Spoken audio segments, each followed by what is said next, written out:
Hello everyone, welcome to another tutorial video. In this video I'll be teaching you guys how to change your font in Notion, so let's get right into it.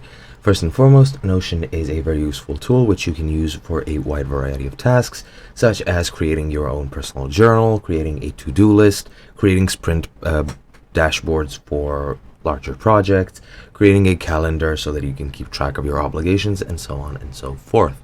Now, if you haven't used it already, I would wholeheartedly recommend that you do. However, that is not the topic of this video. The topic of this video is me showing you how to change a font. As you can see, I have opened up a blank document and just put in some random text. As you can see, this is all gibberish. I just called it test because that's what it is. It's just a test document, and this is the document which I will be showing you what to do and how to do in. Well, the font changing, that is.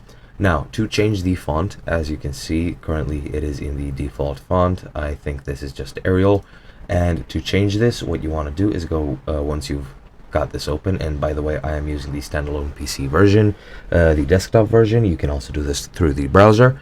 And once you have this open, just go into the top right, click on the three dots, and you have the choice of these three fonts. You have default, which is sans serif, you have serif, which is just serif, and mono, which is good for drafting in notes. You see when you hover over them, you have the tips or recommendations, and just by clicking on them you can change the font which you have, and then you can do a lot of different things. You can use small text, you can do full width, etc, etc, and that's pretty much how you edit your font. And yeah, that's been about it. I hope you guys enjoyed, and I'll see you guys in another video.